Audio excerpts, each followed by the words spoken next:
Hey guys, I'm Jordan. I'm going to be your linguistic captain today on this phonology adventure.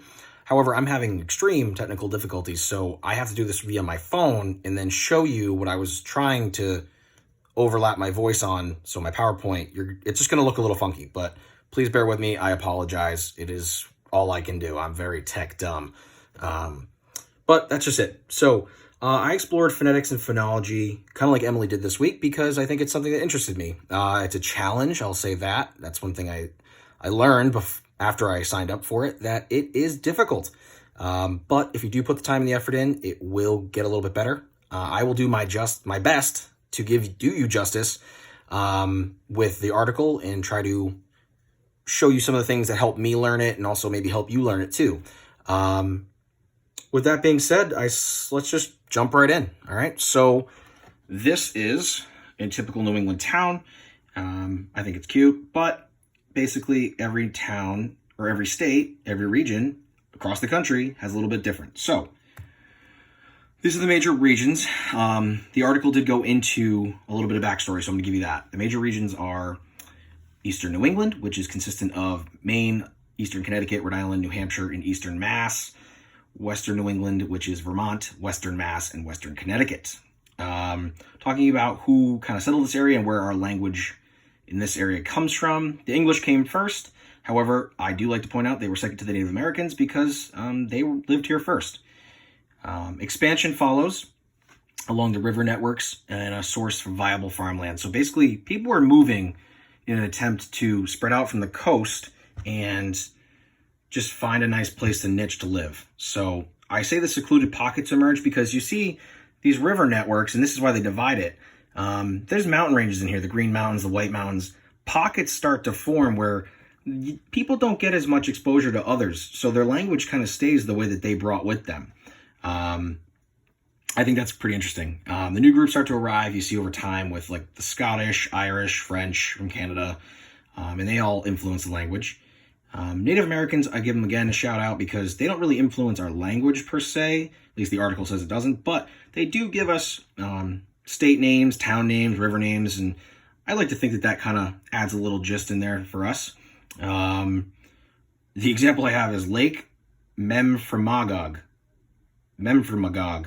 I dare you to say that 10 times fast because that took me a long time to try to get. So, unique to New England are common shibboleths. That is a word I learned from this article, and I think it's very fun. They're basically customs or a type of language. Per Webster's, it's a use of language regarded as distinctive of a particular group. New England is very much distinctive, and we have what we call the Boston accent, where we drop the R. Example, a car is a ka, and then you drop the low central A, and well, that's an example we'll get to in a little bit. So, the Boston accent, I want to give you a little fun because COVID sucks and I want to give you some fun. So. Oh, look at this guy. Hey, Rachel, how are you? Hey, good. How are you? He's not getting that car in there. No, sir. Look at these two troublemakers. Hey, Johnny, how are you? Wicked cow. Is that new? Yeah, it's a Sonata. Let me pack it. Oh, you're not fitting your car in there. Chris, stop being a smarty pants, all right? Look who's got Smart Pack. Smart pack. Just hit the clicker.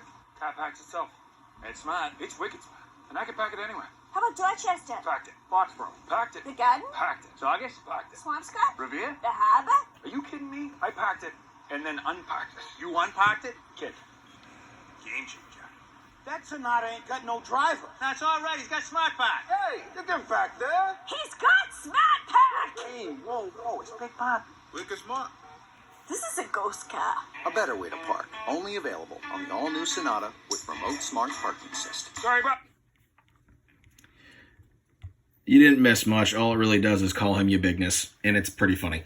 I just wanted to give that again as a lighthearted note, but it also all those actors, they're famous, and they're all from the Mass area. So that is a very realistic representation of what the Boston accent is. And that, even though we're divided into subregions, Boston's kind of the hub of New England. People just think when they think New England, they think Boston accent. So I thought that would be nice, kind of give you a little taste of what we're going to delve into. So let's get linguistic with it. I think that is a good way to segue. the main point of the article is, I said, to look at the different phonology in New England, language. So I figure what better way than to show you some examples. Vowels and consonants, both. I would give you all, but the article is way too long. So let's use my IPA chart friend. You can obviously see these are what we're going to cover right now. I'm going to switch over to the IPA chart. Help me out. It is a beautiful thing. I actually have to thank you guys for posting this, Dr. Edelman. So the first one we're going to go into is the word aunt, like I promised. Aunt, depending on where you come from in the region, it's very different. So one example they give is in Calais, Maine, where they use this A right here with the little top hat. This is going to have a distinct sound versus the way that other people use it when they use, like other parts of New England where they use this non-top hatted A, and I will demonstrate, and then also this guy right here. So first in Maine, they do this. Ah. Ah. Ah. Ah. So the way that I like to learn this, or the way that I thought, and maybe you guys can follow along with me, is I go ah, ah, ah, aunt, aunt, aunt, aunt. You get the ah and you make aunt. Okay? Now, the other people, other parts of New England, most commonly in Boston, they use the small A, or the non-top headed A. So it's Ah.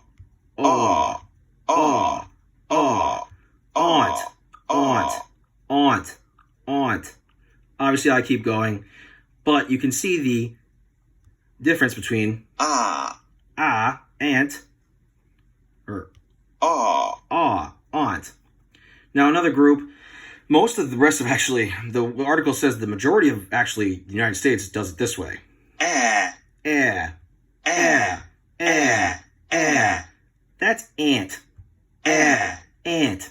So we have ant for the country. Aunt for Maine, and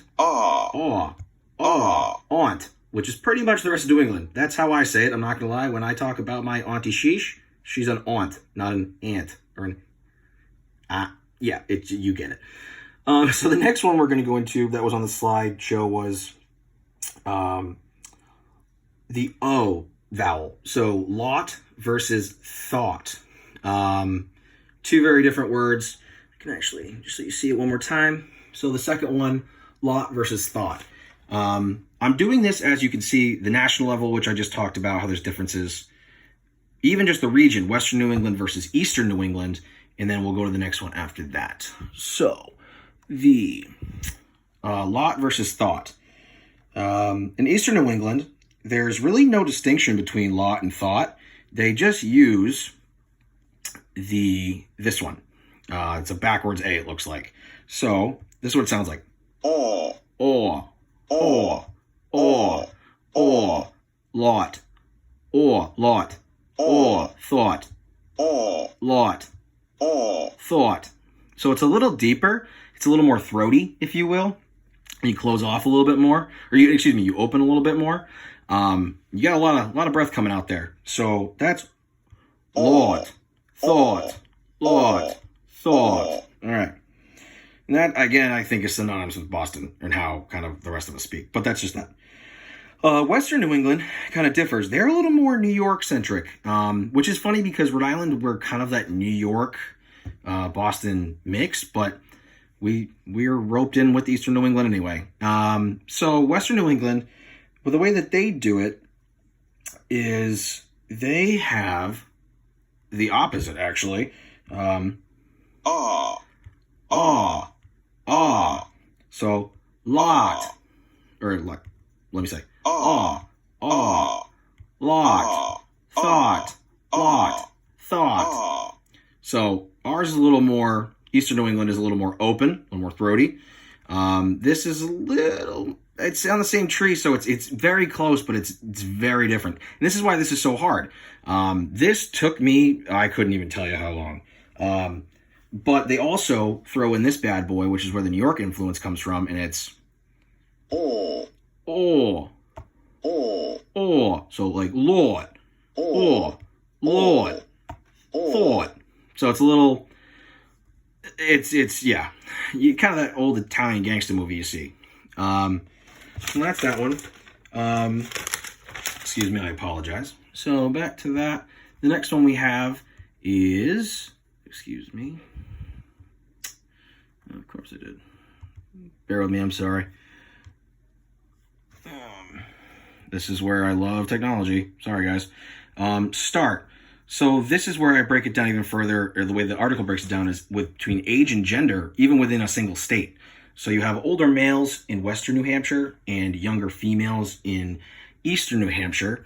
And what they do is they change the word start to a little bit different. So what they're going to do, the older males from